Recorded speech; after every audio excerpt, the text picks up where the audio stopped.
સુરતમાં રિક્ષામાં મુસાફરની નજર ચૂકવીને ચોરી કરતી ગેંગના 4 આરોપીને ઝડપી પાડતી સુરત શહેર ક્રાઇમ બ્રાન્ચ। સુરતમાં રિક્ષામાં મુસાફરને બેસાડીને ચોરી કરતી ગેંગના 4 આરોપીની સુરત ક્રાઇમ બ્રાન્ચે ધરપકડ કરી છે। મુસાફરની નજર ચૂકવીને આરોપીઓ તેમના મોબાઈલ અને રોકડ રકમની ચોરી કરતા હતા। અહીંયા ગેંગના 4 આરોપીઓની પોલીસે ધરપકડ કરી અને આરોપીઓ પાસેથી રૂપિયા 1,25,000નો મુદ્દા માલ જપ્ત કરવામાં આવ્યો છે। પોલીસે આ મામલે વધુ તપાસ હાથ ધરી છે। લીંબાદ અને નીલગિરી સર્કલ પાસેથી 4 આરોપી ઝડપાયા। સુરતના લીંબાદ નીલગિરી સર્કલ પાસેથી 4 આરોપીઓ ઝડપાયા છે। આ આરોપીઓ રિક્ષામાં બેસેલા મુસાફરોની નજર ચૂકવીને ચોરી કરતા હોવાની વાત સામે આવી છે। આસિફ શેખ, અફઝલ શેખ, ઇઝરાઇલ ચૌહાણ અને ઇમરાન શેખની પોલીસે ધરપકડ કરી છે। આરોપીઓ ચોરી કરવા માટે વહેલી સવારે 4 વાગે નીકળતા હતા અને એકલ દોકલ મુસાફરોને બેસાડી ચોરીને અંજામ આપતા હતા। અહીંયા ગેંગ સામે અત્યાર સુધીમાં 22 ચોરીના ગુના નોંધાયા છે। 22 ગુના ચોરીના નોંધાયા છે।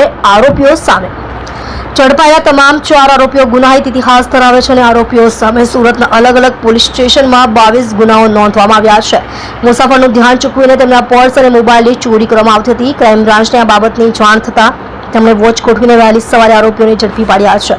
આરોપીઓએ કબૂલ્યું કે તેઓ ચોરી કરવા માટે વહેલી સવારે નીકળતા હતા અને ચોરીને અંજામ આપતા હતા। 25 મે 2024ના રોજ આવી એક રિક્ષા ગેંગ ઝડપાઈ। સુરતમાં રિક્ષામાં પેસેન્જરને બેસાડીને શિફ્તપૂર્વક ચોરી કરતી ગેંગે તરખાટ મચાવ્યો હતો। કાપોદ્રા પોલીસ સ્ટેશનમાં 2 ફરિયાદ નોંધાઈ હતી, જેથી પોલીસ દ્વારા આરોપીઓને ઝડપી પાડવા માટે ચક્રો ગતિમાન કરવામાં આવ્યા હતા। આ દરમિયાન રિક્ષામાં પેસેન્જરને બેસાડી ચોરી કરનારી ટોળકીના 3 ઝડપાયા હતા। તેની પાસેથી રોકડ રકમ સહિતનો મુદ્દામાલ કબજે કરી લેવામાં આવ્યો છે। તમે જોઈ રહ્યા છો સોમવાર ટાઈમ ન્યૂઝ। ઇરફાન મંસૂરી સાથે, સુરત।